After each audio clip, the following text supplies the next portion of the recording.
Gary DeWaal here, and this is Bridging the Week for September 22nd to 26th, and today is September 29th, 2014. Good morning. A bit of new and a bit of old highlighted international financial regulatory developments this past week. The CFTC brought its first action invoking a new prohibition under its business conduct standards for swap dealers, while Peregrine Financial Group made news when a U.S. federal court permitted two lawsuits to proceed against one of the banks that held the firm's customer segregated funds.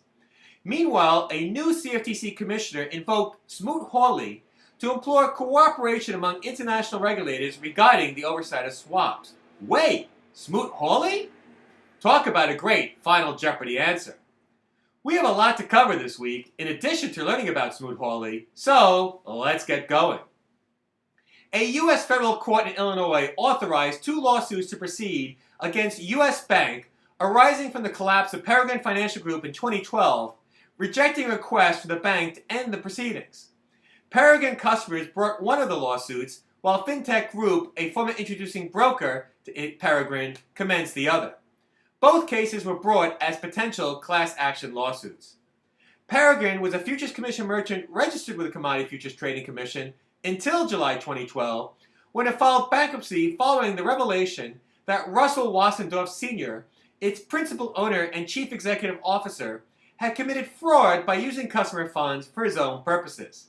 Initial estimates were that Peregrine's customer cash shortfall might exceed $200 million or more.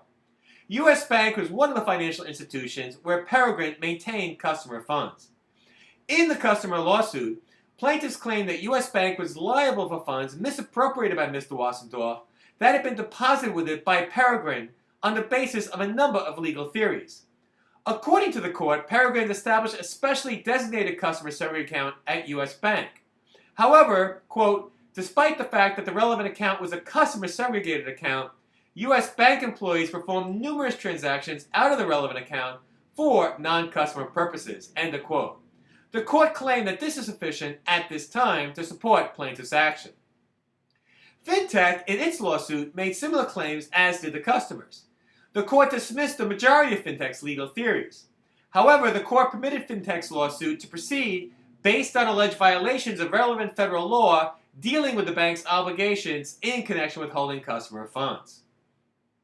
New Commodity Futures Trading Commissioner J. Christopher Giancarlo used the occasion of an international conference in Geneva, Switzerland, to plead for better cooperation among international regulators in implementing clearing and trading mandates related to over-the-counter derivatives initially proposed at a G20 summit in Pittsburgh, Pennsylvania in 2009. Invoking the damaging consequences of the U.S. unilaterally implementing trade protection measures following the U.S. stock market crash of 1929 through passage of the Smoot-Hawley Tariff Act of 1930, Mr. Giancarlo argued against unilateral action by regulators, including the CFTC, that could lead to, quote, a trade war over swaps markets clearing and execution that will be harmful for the U.S., end of quote. He claimed such a trade war would also hurt Europe. According to Mr. Giancarlo, Smoot-Hawley was enacted at the time to help the U.S. manufacturing and agricultural sector. However, promoters of the law failed, he claimed, to give adequate consideration of the international reaction to unilateral U.S. action. Quote, Smoot-Hawley was interpreted as a declaration of trade war at a critical time in the world economy. It led other countries to form preferential trading blocs that discriminated against the United States, diverting world trade and delaying economic recovery on both sides of the Atlantic, end of quote. The new commissioner identified the failure of European regulators to recognize U.S. clearinghouses as qualifying and U.S. imposition of trading rules on non-U.S. execution firms doing business with U.S. persons, quote, contrary to common practice in global markets, end of quote, as evidence of uncoordinated regulation has already contributed to global market fragmentation. Mr. Giancarlo urged most immediately for a resolution of the impasse over the status of U.S. clearinghouses. Two Barclays Bank entities on different sides of the Atlantic Ocean settled regulatory matters resulting in sanctions of over $75 million US. In one action, Barclays Bank settled charges with the UK Financial Conduct Authority that it failed adequately to follow requirements related to the protection of clients' assets. For this, Barclays agreed to pay a financial penalty of 37.8 million Great British pounds or 61.3 million US dollars.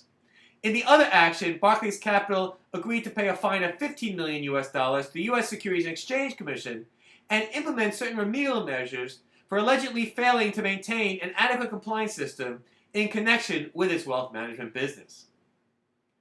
Gregory Evans, a former employee of an unnamed futures commission merchant and provisionally registered swap dealer, was sued by the Commodity Futures Trading Commission for executing 30 unauthorized bilateral swap transactions opposite a customer in order to hide trading losses from his customers and his employee. The unauthorized trades are alleged to have occurred from January through July 2013 and resulted in approximately 1.2 million US dollars of trading losses for the aggrieved customer that were later reimbursed by the firm. According to the CFTC's complaint, Mr. Evans embarked on his unauthorized actions after he engaged in unauthorized but losing transactions for one customer and sought to hide these losses and increase his compensation by trading without authority for another customer.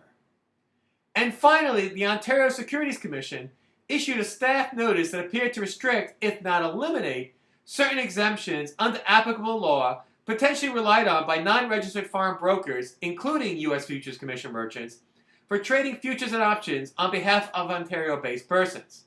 Under current futures law in Ontario, registration of a dealer, what is known as a broker in the U.S., is not required in respect of, quote, a trade in a contract by a hedger through a dealer, end of quote, or a, quote, trade in a contract executed on exchange outside Ontario from an order placed with a dealer who does not carry on a business in Ontario, not involving any solicitation by or on behalf of the dealer, end of quote.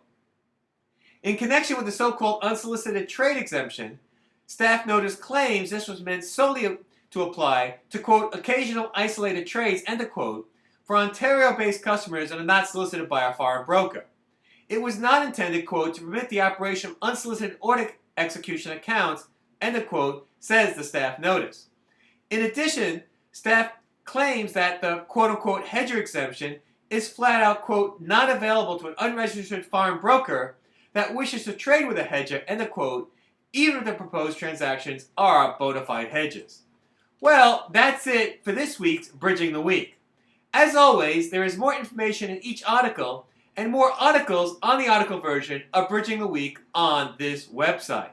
Well, this is Gary DeWaal. Until next week, have a great week and ciao! Oh, and don't forget to study Smoot-Hawley.